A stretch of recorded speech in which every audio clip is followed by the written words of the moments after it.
Most people think they're being careful with their retirement decisions. They read articles, they watch videos, they try to be smart about money.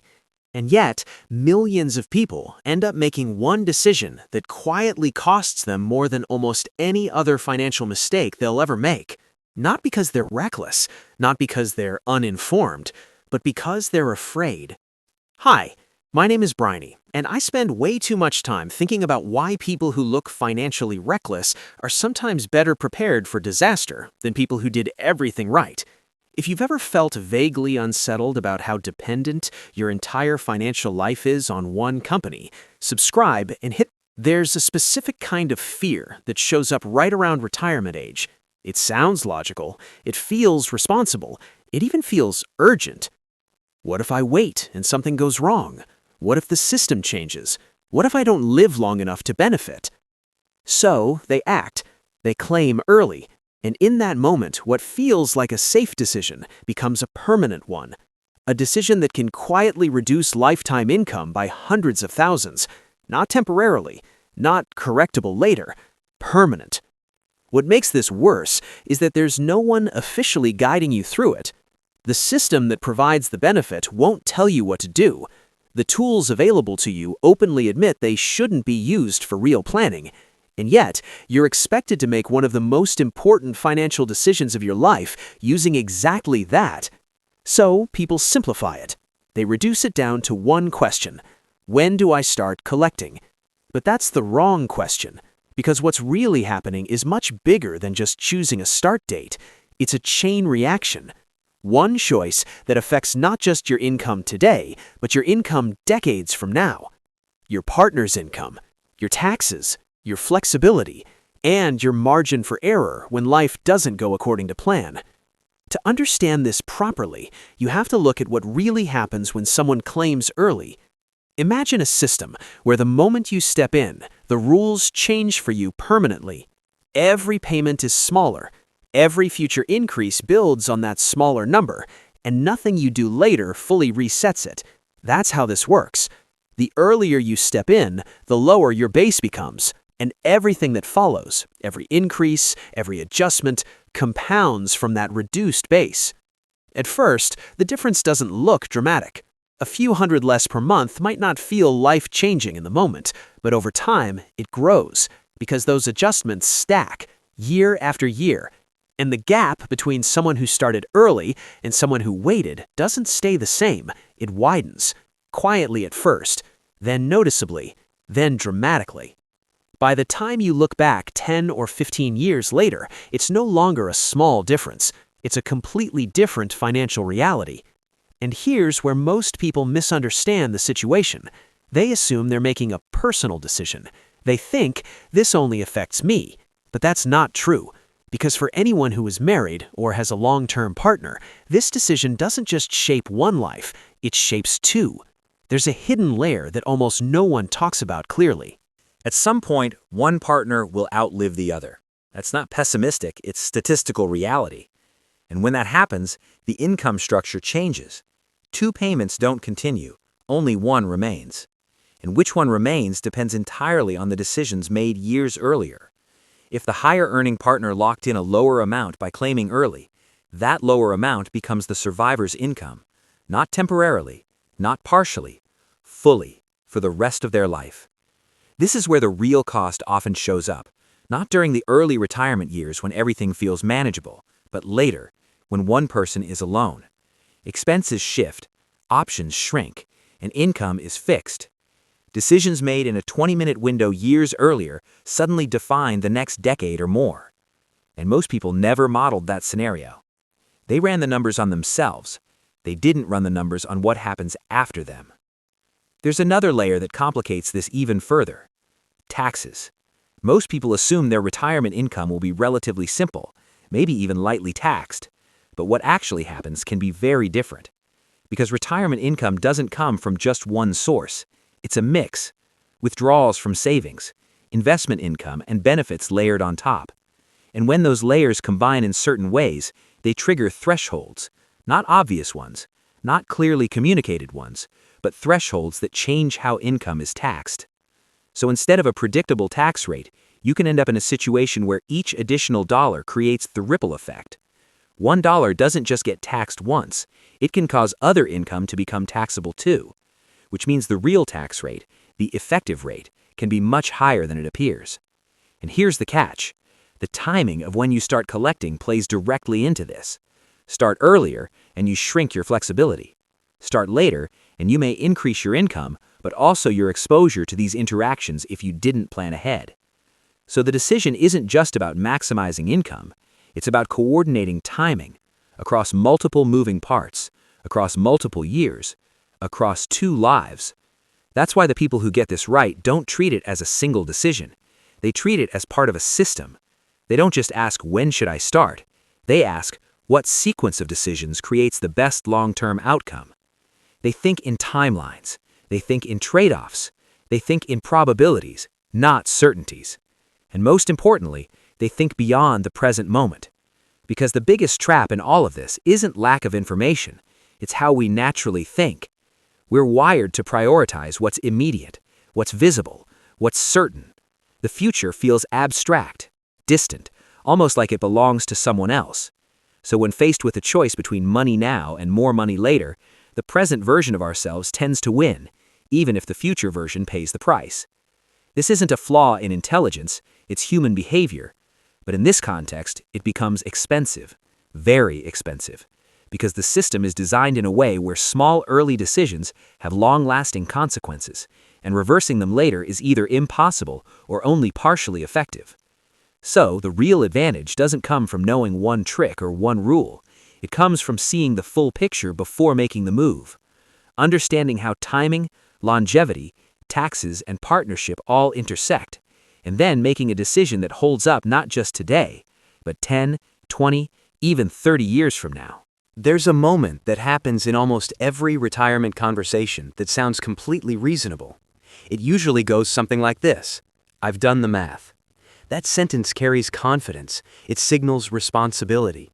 It suggests the decision has been thought through carefully. But what most people mean when they say that is something much narrower than they realize. They've calculated a break-even point. They've compared 2 timelines: start earlier and receive smaller payments for longer, or wait and receive larger payments for fewer years. Then they draw a line somewhere in the future and decide which option wins. On the surface, that feels logical, clean, objective. But there's a problem with that calculation. Actually, there are several. The first is subtle. Break-even math assumes you know how long you'll live. Not exactly, of course, but it assumes you can estimate it well enough to make a decision. So people pick a number, maybe based on averages, maybe based on family history, maybe based on instinct. If I live to around this age, this choice works. The issue is that retirement planning isn't about the average outcome. It's about protecting against the outcomes that create the most pressure. And those aren't the shortest lifespans, they're the longest ones. Living longer than expected isn't a financial problem if your income keeps up. But it becomes a serious problem if your income is permanently reduced. And that's the part the simple math doesn't capture. Because the break-even calculation treats every year equally, but real life doesn't. The later years often carry more weight. Healthcare costs rise, flexibility decreases, the ability to generate additional income drops. So the years where income matters most are often the exact years impacted by earlier decisions. There's another flaw in the way people approach this. They run the numbers individually, even when they're not alone. In households with 2 people, especially where one earns significantly more over time, the system doesn't treat both incomes the same way forever. At some point, one income disappears and the structure changes. But most calculations ignore that moment entirely. They stop at what do I receive? They never continue to what remains.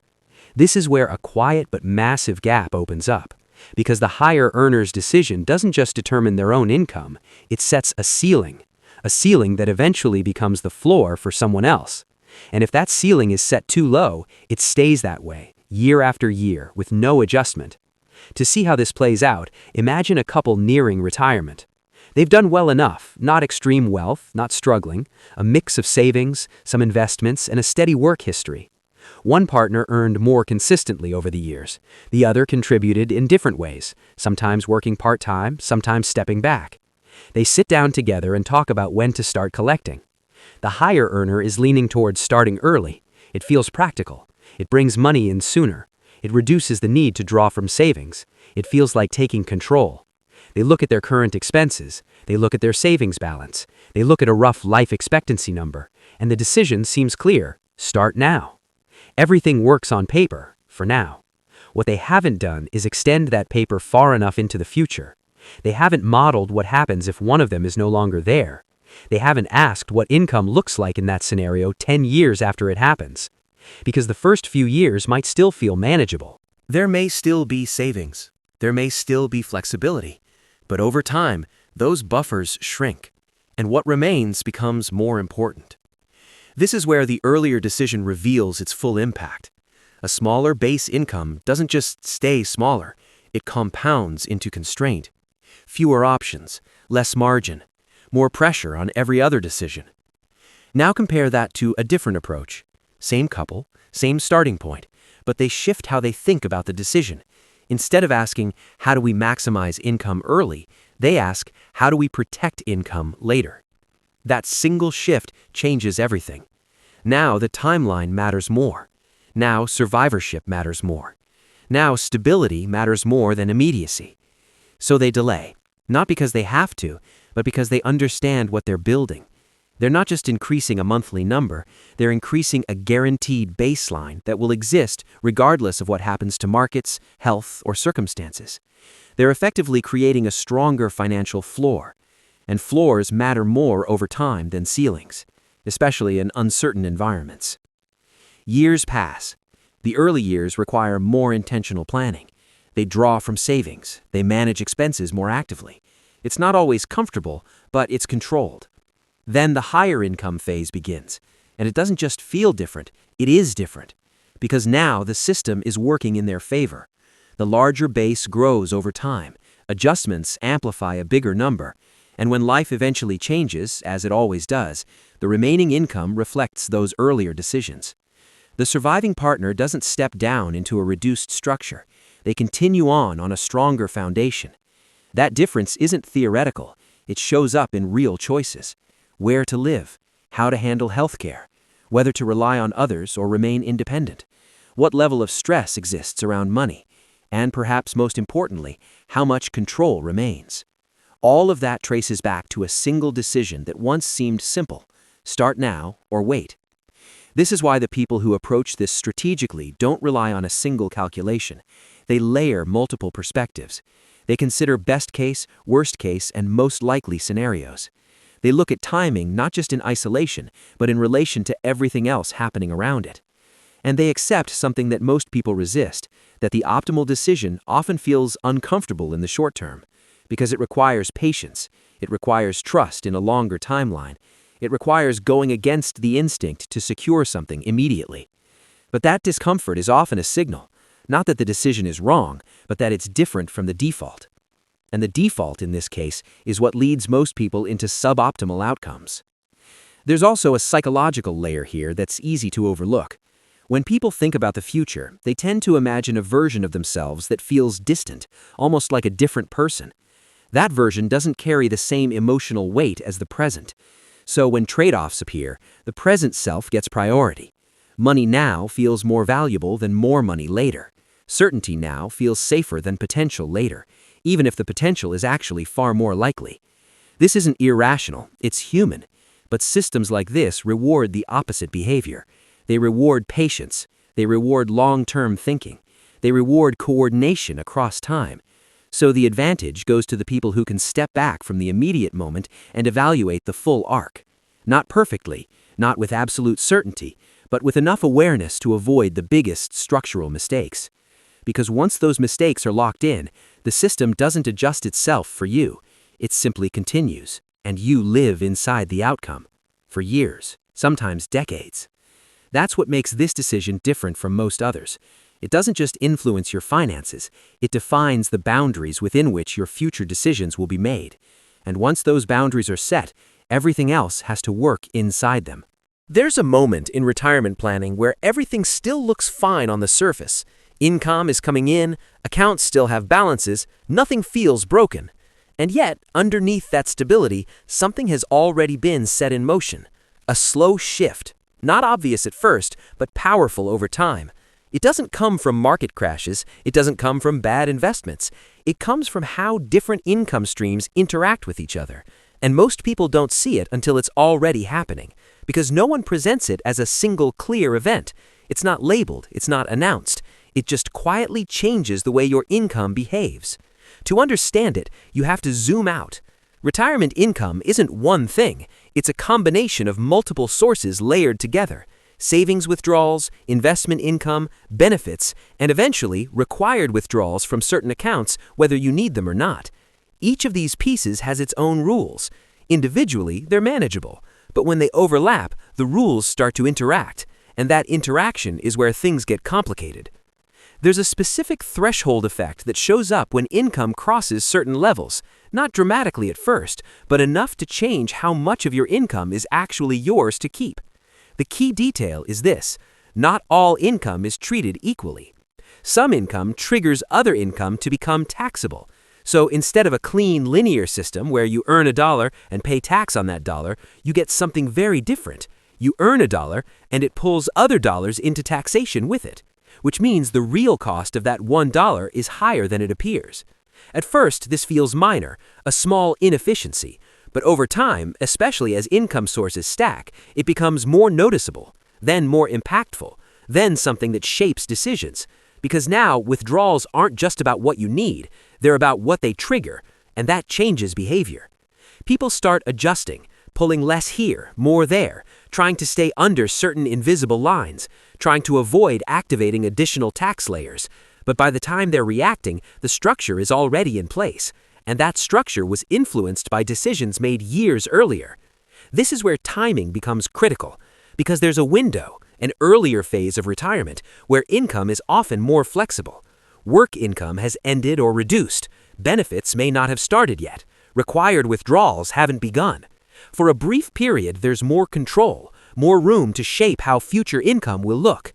What many people don't realize is that this window is one of the most valuable planning opportunities they'll ever have, because actions taken during this phase can reduce complexity later. They can smooth out future income. They can prevent those threshold effects from becoming overwhelming. Or, if ignored, they can allow those effects to build unchecked.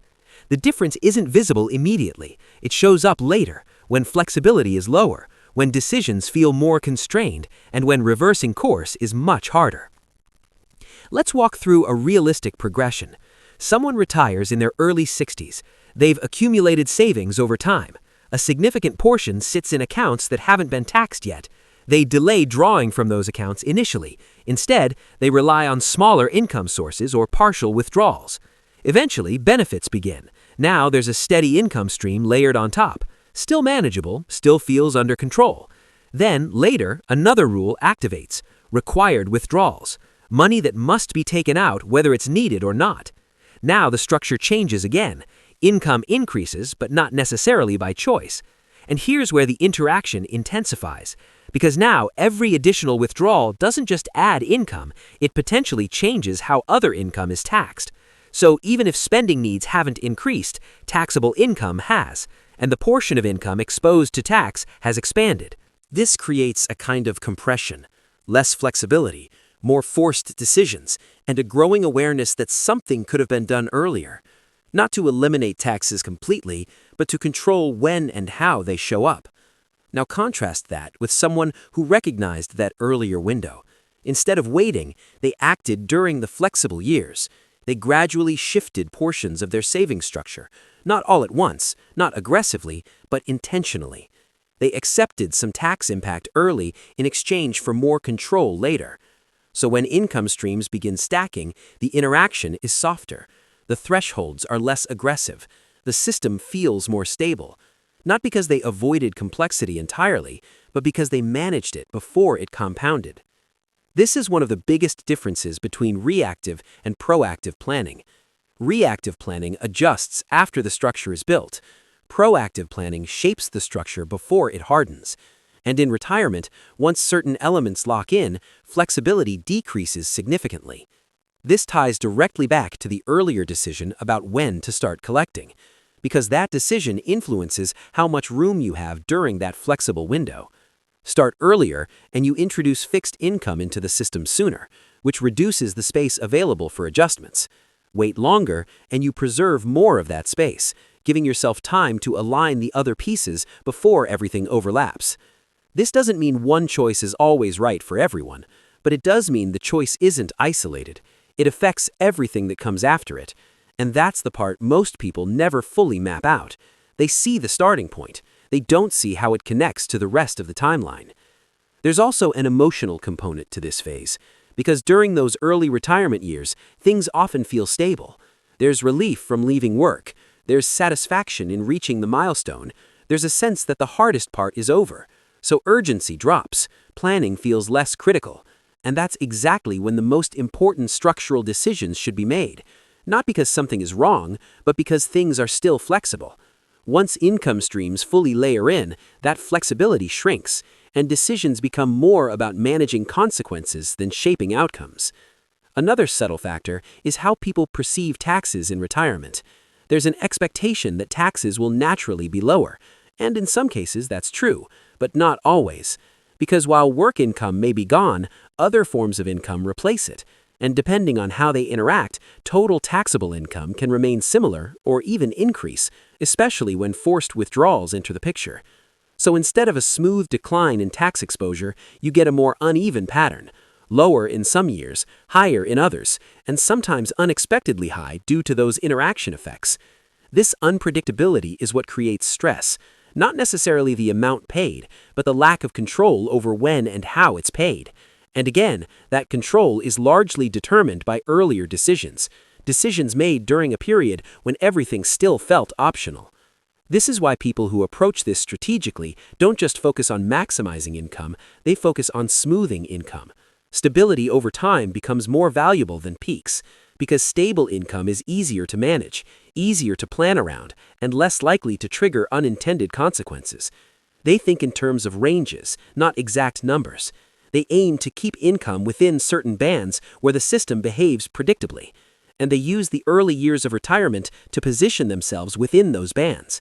So by the time everything is in motion, the structure supports them instead of working against them. All of this leads to a simple but powerful realization. The most important retirement decisions aren't always the most visible ones. They're not the ones that feel urgent. They're the ones that quietly shape how everything else behaves later. Timing decisions, sequence decisions, structural decisions, and they often happen before most people realize they matter, which is why awareness at this stage is so valuable, because once the system is fully active, you're no longer designing it, you're operating inside it. By the time most people realize how all of this connects, they're already inside the system. Income streams are active, decisions are locked in, options are narrower. And what remains is management, not optimization. But if you're seeing this before that point, or even just at the edge of it, you still have something incredibly valuable: leverage. Not unlimited, not permanent, but enough to change outcomes in a meaningful way. Because the difference between an average retirement outcome and an optimized one isn't usually one dramatic move. It's a series of smaller decisions made at the right time, in the right order, with the full picture in mind. And once you understand the structure behind everything we've talked about, the path forward becomes much clearer. Not necessarily easier, but clearer. The first shift is how you think about income itself. Most people view retirement income as something to start, a switch to flip, a milestone to reach. But the more effective way to look at it is as something to design, something that evolves over time, something that should be shaped intentionally before it becomes fixed. Because once certain pieces are activated, they don't just add income, they define the rules that future income has to follow.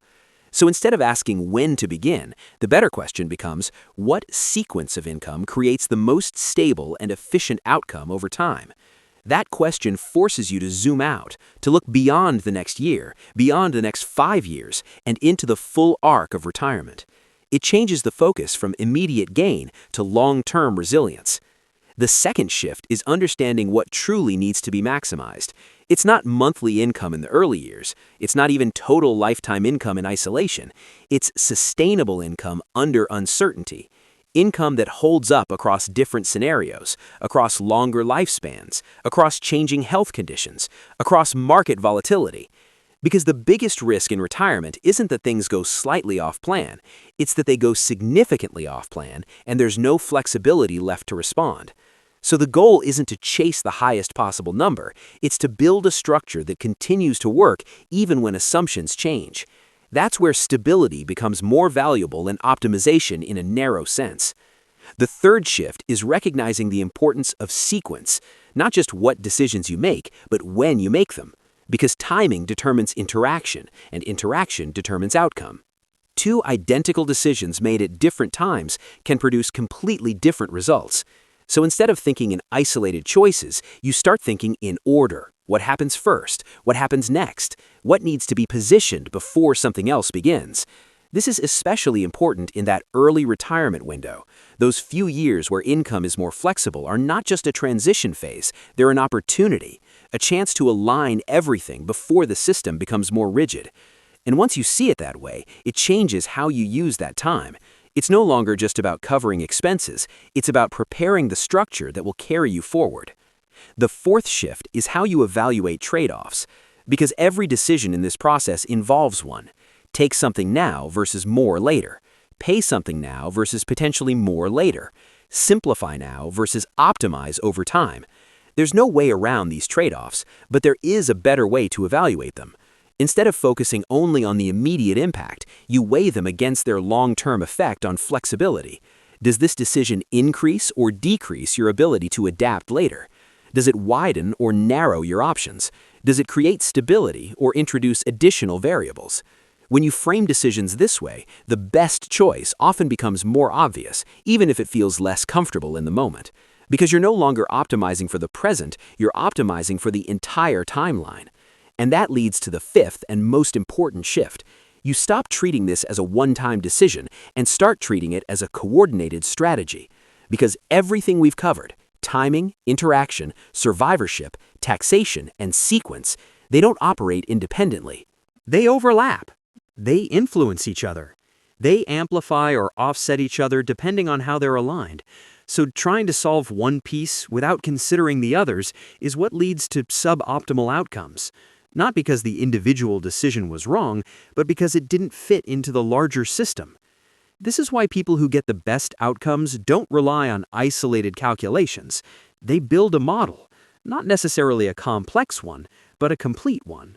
One that includes both individuals in a household, one that spans multiple decades, one that accounts for different phases of life, not just a single point in time. And once that model exists, decisions become clearer. Not perfect, not guaranteed, but grounded. Instead of guessing, you're evaluating. Instead of reacting, you're choosing. And that alone creates a massive advantage, because most people never move beyond reactive decisions. They respond to what's in front of them.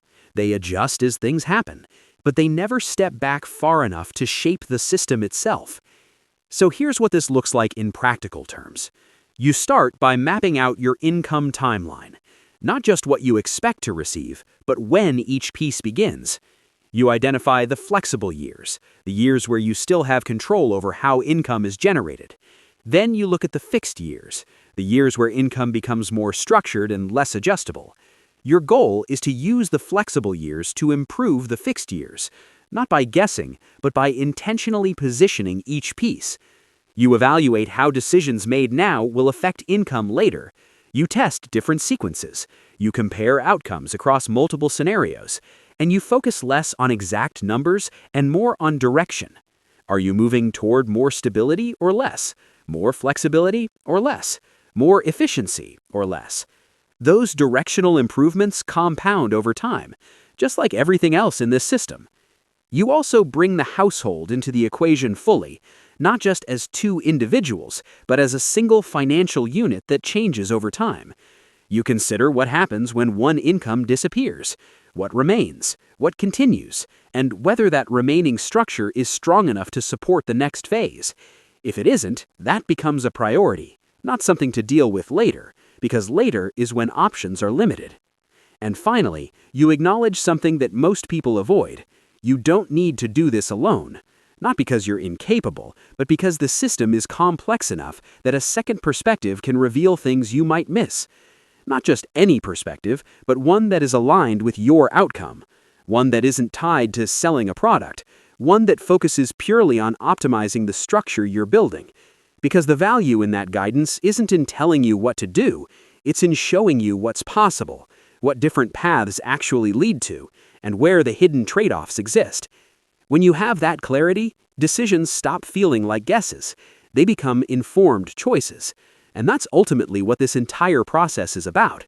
Not eliminating uncertainty, that's impossible, but reducing avoidable mistakes, the kind that come from incomplete information, or from focusing too narrowly on one piece of the puzzle. Because once you see the full picture, the biggest risks become obvious, and the best opportunities become easier to act on. So instead of asking when to start, you start asking better questions. What creates the strongest long-term foundation? What protects the people I care about if I'm not here? What gives me the most control over my future options? And what decisions today will still make sense decades from now? Those are the questions that lead to better outcomes. Not instantly, not dramatically, but consistently. And in a system where consistency compounds over time, that's what matters most. Because in the end, this isn't just about maximizing income, it's about building a structure that supports your life, no matter how that life unfolds. And once that structure is in place, everything else becomes easier to navigate.